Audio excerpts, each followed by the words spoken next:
Now, you certainly know his work, you know his films, Slumdog Millionaire, 28 Days Later, The Beach, Sunshine, Steve Jobs, and of course, the piece of work that Danny Boyle unleashed on us 20 years ago, the incredible, mind-bending trip of a film called Trainspotting, which is having a bit of a reunion. The original cast back together 2 decades later to do really weird things, I would assume. T2 coming soon to a theater near you, and joining us now, Academy Award-winning director Danny Boyle. Welcome to Seattle. Great to have you here this morning. Very nice to be here. Now, you're from Manchester. Is Seattle, I mean, I've heard people say that the weather in Seattle is kind of similar to Manchester. Is it close? Yeah, I think there's only great cities really appreciate the word drizzle.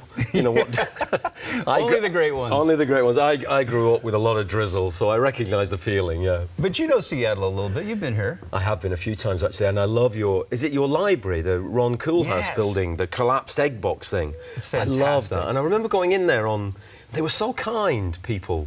Because I was just hanging out, nobody knew who I was. Then it was one of the early films, nobody recognised me or anything like that. And people were really kind, giving me internet access and stuff like that in the library. You remember stuff like that? It's a very nice place. Yeah. Trainspotting. I mean, such a seminal film. It was groundbreaking when it was released. So well received, critically acclaimed. 20 years on now. What is your feeling of the enduring legacy? I mean, it's become really a cult classic. It is bizarre the way that some of them. I mean, you do some films, some successful, some not successful. They all fade. You know, there's a kind of half-life that they basically just fade away. But this one hasn't. It's sort of stayed in people's minds. And I think it's the characters. I think it's those actors playing those characters. Because they come up to you in the tube on London and talk to you about Spud in detail, and nobody remembers characters' names. Not really. You remember Tom Cruise played that part. You don't remember the name of his character. People will talk to you about Spud and Begbie and Sick Boy and Renton, and it was amazing. So that really endured, and it made us begin to think about going back to them and seeing what had happened to them in the meantime. You know. And that image of Ewan McGregor coming out of the toilet. I mean, that's one that I just unfortunately cannot ever get out of my mind. So thank you for that. No, that's a pleasure. The British films are obsessed with toilets. I mean, if you look at British films, more than any other nation, there's always a scene in a toilet. So I don't know what that says about us, but that's a prime example, that scene. And that legacy will now continue. Trainspotting coming back, you got the band back together, and it seems kind of odd to have a sequel 20 years on, but that's exactly what you're doing. How did it happen? Well, we tried initially, a few years ago, and it didn't seem right what we were doing. It didn't seem there was a good enough reason. And we used to joke it was because the actors didn't look any different. You know, it would just be another caper, but now they look different. 20 years later, you can see time has, you know, called in its due, and they do look like they've got some experience to tell you about. So that was the reason to go back to it. The prima facie evidence of them as a generation has passed, and what has happened to themselves during that time, and what's happened to their relationship when it reignites. So, you know, Trainspotting, of course, deals with heroin abuse, candidly, sometimes comically. In Seattle, you know, as we just talked at length in the last segment, we are in the grips of a serious heroin epidemic right now. I was curious, considering your body of work, do you have any thoughts on how a municipality would best deal with a heroin crisis like the one we're dealing with in Seattle? I mean, they're hugely complex issues. Yeah.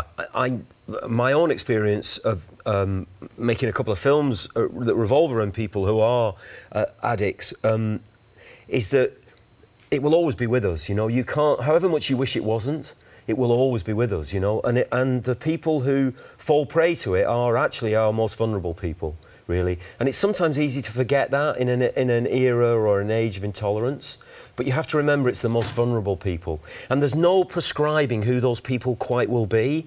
One of the extraordinary powers it has is it can almost take over anybody, really. And so it's great that a place like Seattle will remain sympathetic to ways of dealing with the problem rather than assuming a kind of intolerance or an impatience with it, you know. So in 2008, you directed Slumdog Millionaire, for which you won the Academy Award. Congratulations, and well-deserved on that. Now, that film launched the career of Dev Patel. Yeah. He was nominated for an Academy Award this year.